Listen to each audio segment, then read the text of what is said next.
Hello dear students, welcome to Smart Knowledge. प्यारे बच्चों, आज की वीडियो में हम बात करने वाले हैं कल के रिजल्ट के बारे में, कुछ और पॉइंट्स। ठीक है, बहुत सारे बच्चों के कमेंट लगातार आ रहे हैं कि मैम बहुत डर लग रहा है, कल हमारा रिजल्ट आएगा तो जो है पता नहीं फेल होंगे पास होंगे क्या होगा। तो देखिए बच्चों, घबराने की बिल्कुल ज़रूरत नहीं है। कल 29 डेट है और आप बच्चों का रिजल्ट आने वाला है, यानी 6th 7th 8th 9th और 11th इन क्लासेस का रिजल्ट कल है। और आप सब बच्चों को जो है बिल्कुल भी डरने की ज़रूरत नहीं है। अगर आपने बहुत अच्छा किया है कॉपी में अपने पेपर में तो आप लोग सारे बिल्कुल पास हो जाओगे। तो अगर हम बात करें 6th और 7th की, तो बेटा 6th और 7th में तो कोई भी बच्चा फेल होने वाला है ही नहीं। ठीक है, 6th 7th के बच्चे भी कमेंट कर रहे हैं कि हमारा पेपर ऐसा गया वैसा गया, हम फेल हो जाएंगे। तो मैं पहले भी आपके लिए प्रमोशन पॉलिसी, इसके अलावा कंप्लीट जो है क्लास वाइज रिजल्ट भी शेयर कर चुकी हूँ कि किस तरह से होता है। लेकिन फिर भी इस वीडियो में एक बार फिर से मैं थोड़ा सा बता रही हूँ आपको। तो 6th 7th में तो कोई बच्चा फेल होगा ही नहीं। अगर कोई बच्चे के कम मार्क्स भी हैं तो वो प्रमोट हो जाता है, यानी फेल का कॉन्सेप्ट ही नहीं है। अगर किसी बच्चे ने एक भी एग्ज़ाम नहीं दिया किसी भी रीज़न से, अगर वो मेडिकली फिट नहीं था तो एक भी एग्ज़ाम नहीं दिया, तो उसके री एग्ज़ाम होगा। क्लियर, स्कूल लेवल पे ही उसके पेपर ले लिए जाएंगे फॉर क्लास 6 से 7। तो 6 7th वाले को तो घबराने की ज़रूरत नहीं है। सारे बच्चे 6 से 7th में जाएंगे और 7th से 8th क्लास में चले जाएंगे।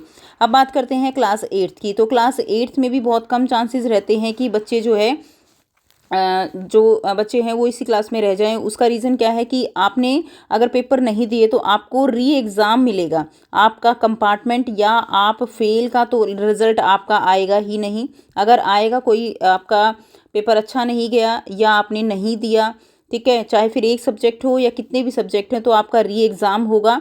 आपके दोबारा से पेपर लिए जाएंगे। जैसे अब आपके पेपर हुए थे तो उनमें आप बहुत अच्छी तैयारी करके, अगर किसी कारण से अच्छी तैयारी पीछे नहीं कर पाए थे तो उसमें आप दोबारा पेपर देंगे और अच्छी तैयारी करके आप क्या हो जाओगे, पास हो जाओगे। लेकिन यहाँ पर मेहनत करना ज़रूरी है। क्लियर हो गया? जो री एग्ज़ाम होगा तो वहाँ पर मेहनत करना ज़रूरी है। इसीलिए फिर जो कंपार्टमेंट का री एग्ज़ाम का पेपर होगा उसको आपको सीरियसली लेना होगा।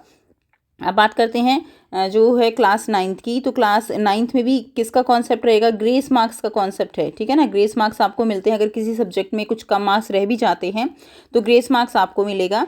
लेकिन बहुत ही आपने अच्छा पेपर नहीं किया है, बिल्कुल भी कुछ लिखा नहीं है, तो ही चांसेस होते हैं बच्चों के कि वो फेल हो जाएं। ठीक है, और एक सब्जेक्ट में तो आपकी कंपार्टमेंट, 2 सब्जेक्ट तक आपकी कंपार्टमेंट आ सकती है। यानी अगर 2 से ज़्यादा पेपर आपके बहुत ही ज़्यादा बेकार गए हैं तो ही चांसेस होते हैं उन बच्चों के फेल होने के। अदरवाइज़ कंपार्टमेंट आ जाती है और कंपार्टमेंट के पेपर फिर से लिए जाते हैं बच्चों के, ताकि वो मेहनत करके और दोबारा से पास हो जाएं। तो 9th में भी ग्रेस मार्क्स भी है, फिर आपका कंपार्टमेंट का ऑप्शन भी है, कंपार्टमेंट के पेपर भी होंगे।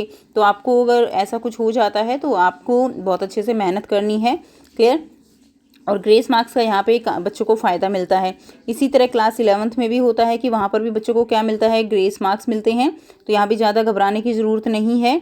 ठीक है, इनका भी अगर कंपार्टमेंट आती है तो कंपार्टमेंट का पेपर दोबारा होगा, तो दोबारा से आपको अच्छे से मेहनत करनी होगी। लेकिन इस चीज़ का आपको ध्यान रखना होगा। ठीक है, तो बहुत सारे बच्चे जो घबराए हुए हैं, बिल्कुल भी ज़रूरत नहीं है। कल जैसे ही लिंक एक्टिवेट होगा तो आपके लिए वीडियो शेयर कर दूंगी कि लिंक एक्टिवेट हो गया है और आप अपना रिजल्ट देख सकते हो। और पहले भी कई सारी वीडियो आ चुकी हैं कि किस तरह से आप अपना रिजल्ट देख सकते हो। ठीक है, फिर भी कंप्लीट डिस्कशन के साथ कि कल कैसे कैसे आपकी मार्कशीट जो आप देखोगे उसमें क्या लिखा हुआ है, उसका जो आप कह सकते हो कि रिजल्ट का इंटरप्रिटेशन क्या है। ठीक है, अगर किसी बच्चे को कोई भी डाउट हो तो वो कमेंट सेक्शन में कमेंट करके पूछ सकते हो। तो कल आपका रिजल्ट है और बेस्ट ऑफ लक। घबराने की ज़रूरत नहीं। अगर आपने अच्छे से पढ़ाई की है, अच्छे से पेपर दिए हैं, तो आप बच्चे सारे पास हो जाओगे। So best of luck for your result.